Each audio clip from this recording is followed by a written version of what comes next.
And now to our first story. Both the minority and majority in Parliament are backing a petition calling for an investigation into the unsavory remarks directed at the late President Jerry Rawlings' daughter. The MPs condemned the incident and demanded accountability. While no one has claimed responsibility, speculation surrounds former Lands and Natural Resource Minister Samuel Abu as the rumored source of the remarks. But he firmly denies the allegations, condemned the comment, and supported calls for an investigation into the incidents. Even hear those words being spoken, and I had not followed the conversation until the following morning when somebody drew my attention to the false claim that I spoke those words, but I don't know who authored those words. I believe an investigation of a sort we should be able to cover that. But whilst I have the opportunity, something, let me just say for the records, first of all, that I don't speak in that manner. I don't. Anybody in all humility and modesty who's followed my career, who knows me, well knows that I don't speak in that manner. Secondly, as I said, I did not even hear those words being spoken, and obviously it couldn't have been me. I don't even speak across the aisle in Parliament. I only speak on the floor of Parliament publicly. And thirdly, I have had a very good personal relationship with former President Rawlings when he was alive. He was somebody who took a great interest in me as a young politician. And I've had an excellent relationship with the Rawlings family over the years. I have a very excellent relationship with Dr. Zenato. In fact, I will classify that relationship as being friends, and I've spoken to her since this matter came up, and I will be the last person to utter those kinds of words. Why will some people want to fix this on you? Well, I don't know, but that this is our politics. I mean, the day in question, I think that was the day we took the report on Honorable Sam George and Honorable Kujito Ablakwa. And, you know, I spoke my mind as always. I don't know to what extent that will contribute to anybody wanting to pin this on me. But anybody who knows me knows the relationship I have with the Rawlings family generally, and I will be the last person to speak in that manner about them. And I condemn those words in no uncertain terms. I have excellent relationship with Dr. Zenato Rawlings. I have great respect for her, and I will again be the last person to utter such unsavory, unfortunate comments about her. Also weighing in is Dr. Tia Kabiru Mahama of the minority, who described the comment as unacceptable and called for swift action to uphold the dignity of Parliament. Proper thing is to let the person own up to the words. If the person has to apologize to Zenato and the family of ex-President Rawlings, he would apologize, and we have a way of dealing with that.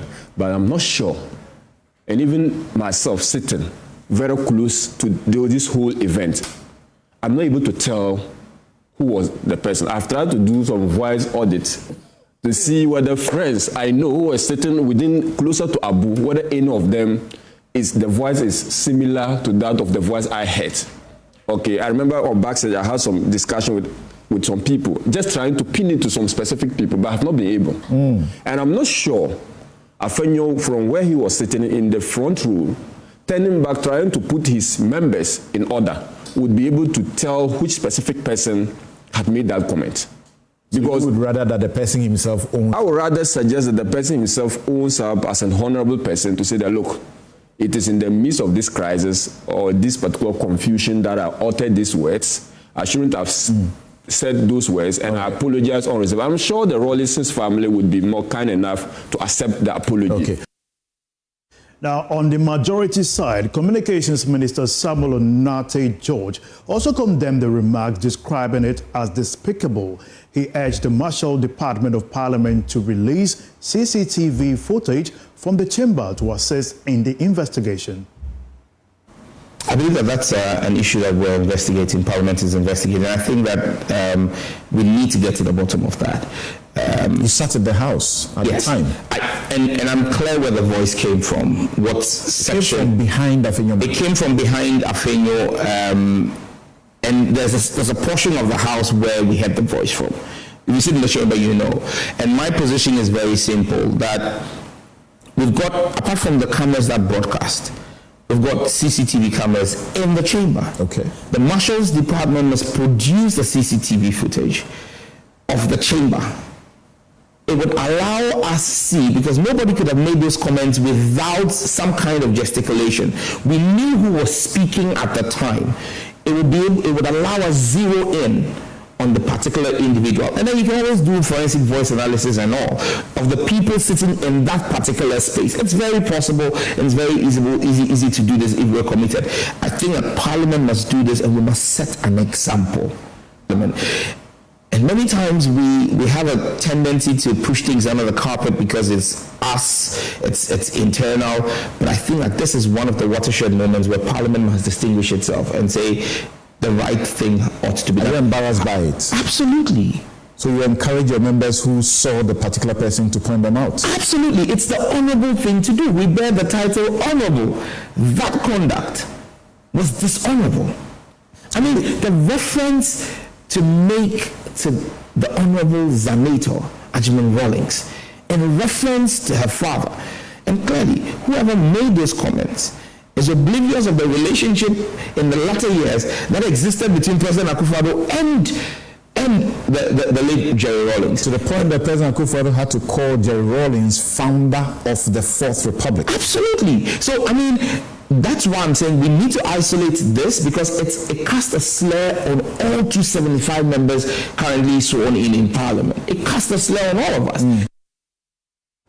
In other development, the landlord of Foreign Affairs Minister Finali Limited has clarified the terms of his residential status agreement, confirming that Samuel Kujito Ablakwa is indeed a tenant at his Airport Hills residence.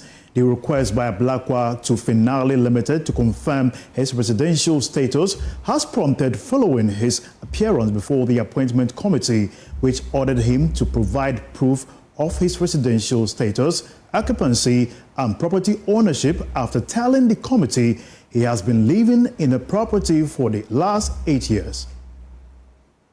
This property at Airport Hills, how long have you been living at Airport Hills?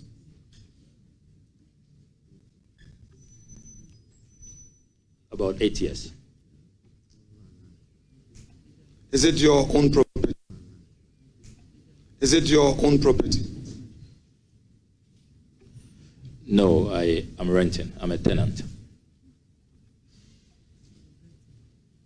Airport Hills is dollar rented zone. Are you aware? Honorable Member, can we have a clarification of dollar rented? Because in Ghana, we use cedi. So I don't understand a dollar rented property. Does it mean you pay the rent in dollars? I mean... Okay.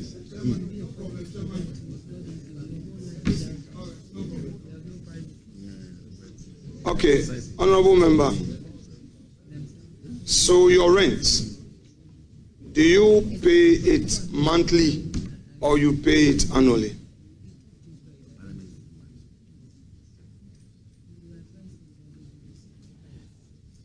Well, it depends. And Chair, I don't know if you want me to share the tenancy agreement with you, even though I'll have to don't proceed. Seek the permission of my dear wife, because we do it together.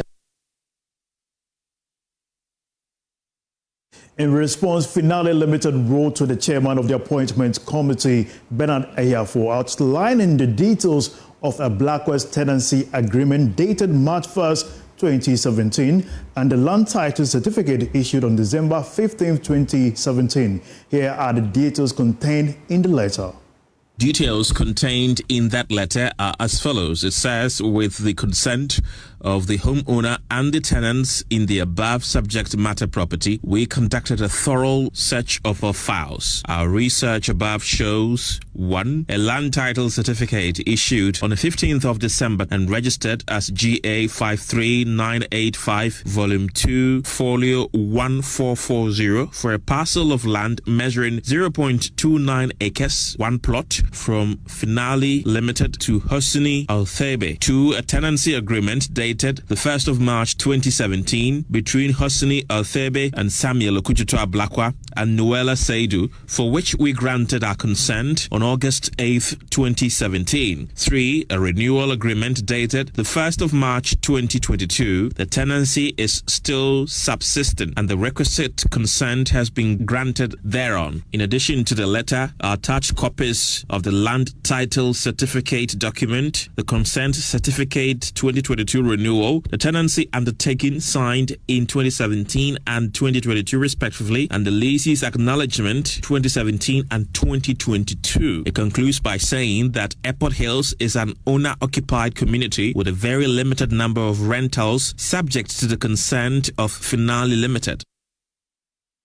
We have more news update for you here on Prime News. Stay tuned right after this break.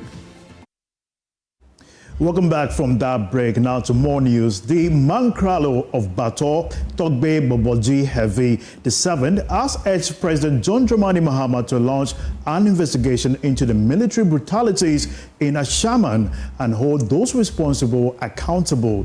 In 2023, military officers rounded up hundreds of Ashaman residents and subjected them to severe torture following the death of a junior officer. Addressing the press in Ashaman, the Bato Mankralo called on President John Mahama to ensure justice for the victims by investigating the incident and prosecuting the perpetrators. I'm calling for the president to investigate the army commander who have commanded his army to beat people in Ashama, disgrace elders, men and women, beating them because they lost one member. Present of me, they go to the Tulaku there, lying down, everybody there, beating them, rolling in a cow shit like that, whereby there is a way they can do that. It's a very bad thing. We shouldn't disgrace our own country. They do that and put it on the net, that they, the military of this nation, can beat their people, make them roll in a... It's very bad. Mr. President, we are calling you to do something about that. It's very bad. Ghana must be protected. Our military must protect us. We are proud of them because other nations are proud of them. We love them, but the way they behave sometimes is never good. Meanwhile, Togbe Boboji Heavy has also criticized Nsawama Bwadri MP Frank Anodompre for what he has described as reckless and inflammatory remarks regarding the Ablakwa North election dispute. Anodompre allegedly urged MPP supporters not to hesitate in confronting NDC supporters physically and insisted that the MPP would use all legal means to claim the seat. But Mankralo for Bato Togbe Boboji condemned the act. For me alone, I have a disappointment about some of our parliamentarians. When you look at the MP comment that he made, I think he have disgraced himself as a leader. A leader can call his party members to mobilize, to attack another party. Where are they sending Ghana to? Which type of leader are you? I think by now you could have come out, or he could have come out and apologized to Ghanaians. Those people are violent leaders. Their leadership, goodness or badness, come out from their mouth. And I'm surprised that a whole MP can come out and disgrace himself, planning to destroy our nation Ghana, which our parents have suffered to build. He is trying to bring broad share.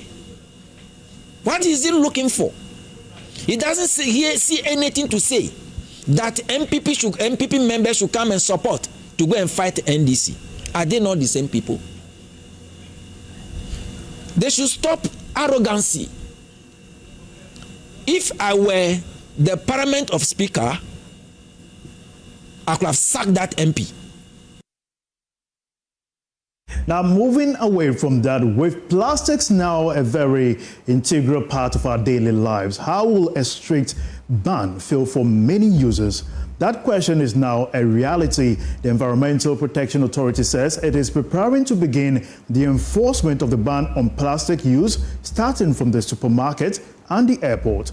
The EPA, under the new rules to be implemented soon, airline passengers will not even be allowed to access to the airport if they even hold water bottles stored in plastics. Acting Chief Executive of the EPA, Professor Nana Amakluche, who has been sharing the plan in an interview with my colleague Sweetie Abuchi for her upcoming show, Women, Power and Politics, spoke about this.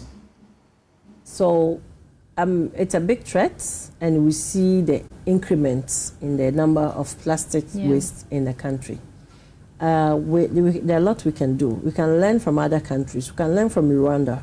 We can learn from Kenya. We can learn from other, even European countries, the use of plastics. Yeah. So thin films or polyethylene and those kind of plastics that are commonly used are no longer in use in some countries, which we can go by same. So we can go paper bags, and EPA is going to implement this. Okay. Very soon you will start seeing more paper bags. We'll do it small. We'll start small. We don't want any uproar in the country, and so we'll start small with the supermarkets. When we go to regulate them as EPA, we enforce them to use, or we force them to use paper bags instead of plastic bags, and we will find ways of doing that already. Okay. We can do so in the former areas like the airport. You can't get through Kotoka Airport with a plastic. No plastic bottle. That would be wonderful. Yes, no plastic bottle, no plastic bags. You can't go through the airport with plastic. This is implemented in Kigali Airport, I know for sure. So we can start small and then move it slowly into the informal sector. Starting that also means Ghana is warm, so you can't walk through the town without drinking water. So then you get to drink sachet water or bottled water you carry or buy on the streets, which means also that we have to provide drinking water at vantage points. So at the airport, for instance, we can put drinking waters there. You have your what's the name, flask or cup, you fetch to drink. You can also use your hand to fetch the water to drink, which is done in other countries. Meanwhile, cancer patients breathe a sigh of relief as the Noguchi Memorial Institute for Medical Research introduces a cutting-edge diagnostic machine that enhances advanced cancer diagnosis in Ghana. The introduction of BD FragDiscover X8 Sorter is a government-funded diagnostic machine that advances cancer detection and research in order to make diagnosis easier. The director of the institute, Professor Dorothy Yeboah-Menu, has explained that the newly acquired device will help the institute to study cancer cells at the human level. Mama V. Selfako Tay and Elsie Kesiado's report coming to you.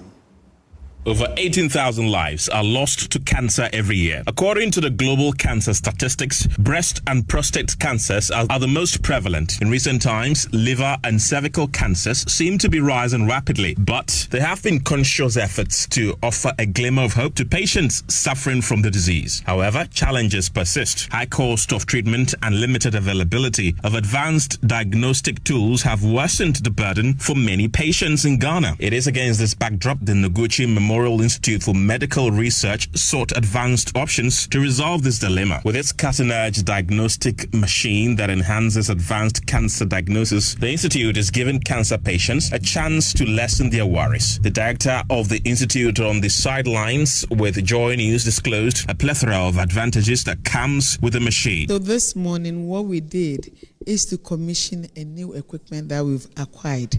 This equipment is called BD is the manufacturer, S8 flow cytometer.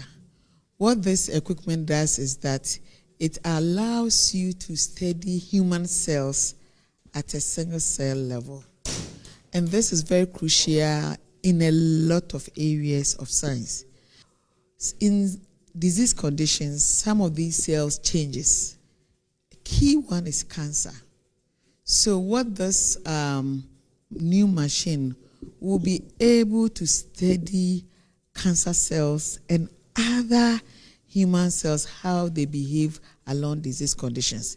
The good news is that this machine that we have is the most advanced and is the only one in Africa and the Middle East. For us as a research institute, this is also very crucial because this will help us to do in-depth studies for us to understand different disease conditions such as infectious diseases, such as cancer. In addition, it will also help us to advance. For example, in drug discovery, we want to understand how when people take the medication like cytotoxicity analysis, this is very important. And because we have a cell sorter, we can now even separate individual cells and look at what we call the gene expression. Now, coming up in business, banking consultant Dr. Richmond Echiahene is urging the government to prioritize strategic ownership of critical economic sectors to drive growth. Speaking in an interview on the Beyond the Numbers show, Dr. Echiahene expressed concern over the increasing dominance of foreign entities in various industries across the country. He noted that many of these foreign businesses repatriate their profit, which negatively impact the stability of the Ghanaian city. Telecos who control about 90-80% of the telecom systems. They are not Ghanaian business. After every year, they repatriate the profit and it goes into South Africa or wherever it is. The same thing with the banking system. Like Dr. Kwachi is saying, any country, no country in this world would like to let his banking system or strategic business go into foreign hands, except Ghana. I'll give you a clear example of Nigeria. Nigerian banking system, they protect the indigenous bank to such as that the foreigners who go there cannot compete. Even telecos, go to Globacom and look at MTN over there. They don't compete with them. Unfortunately, in our society, I don't know why we don't want to develop our ownership. Look at the mining sector. We mine 10 billion and then get only 1.5 because it is mined by foreigners and they destroy the environment. It's hard time.